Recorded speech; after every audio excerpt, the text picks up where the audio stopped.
கோவை தெற்கு தொகுதியில்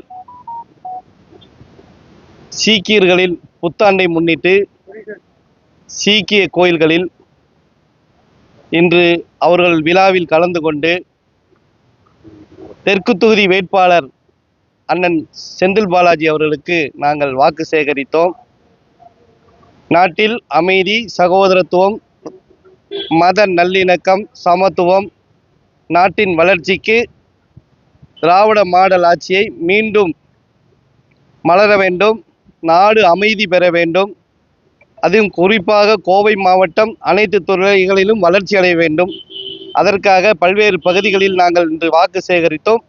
இன்று இந்த சீக்கிய கோயிலில் நாங்கள் அவர்கள் இடத்தில் நாங்கள் வாக்கு சேகரித்தோம். நாங்கள் செல்லும் இடமெல்லாம் மக்கள் உதயசூரியனுக்கு வாக்களிப்பதாக சொல்கிறார்கள். பெண்கள் இடத்தில் இந்த ஆட்சிக்கு நல்ல பெயர் ஏற்பட்டிருக்கிறது.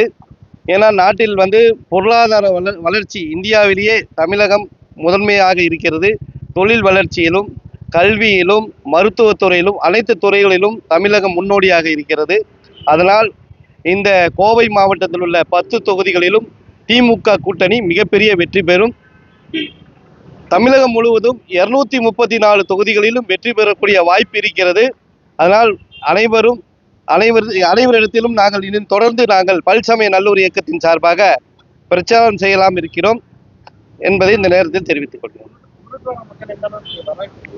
இன்னைக்கு குருத்துவாரா மக்கள் ரொம்ப மகிழ்ச்சியா இருந்தாங்க. நாங்கெல்லாம் பார்க்கும்போது எங்களுக்கு விருந்து வச்சு நீங்க வாக்கு கேட்க வந்திருக்கீங்களா அப்படின்னு சொல்லிட்டு எங்களை எல்லாம் உபசரித்து விருந்தளித்து எங்களுக்கு வாக்களிப்பதாக உறுதி அளித்திருக்கிறார்கள். கட்டாயம் இந்த தெற்கு தொகுதியில் அண்ணன் செந்தில் பாலாஜி அண்ணன் எதிர்த்து நிற்கும் வேட்பாளர்கள் அனைவரும் டெபாசிட் இழப்பார்கள் என்று இந்த நேரத்தில் நாங்கள் அவர் சந்தித்ததில் தெரிந்து கொண்டோம். அனைத்து மக்களும், அனைத்து மதம் ஜாதிகளை கலந்து அனைத்து மக்களும் அவருக்கு வாக்களிக்க தயாராக இருக்கிறார்.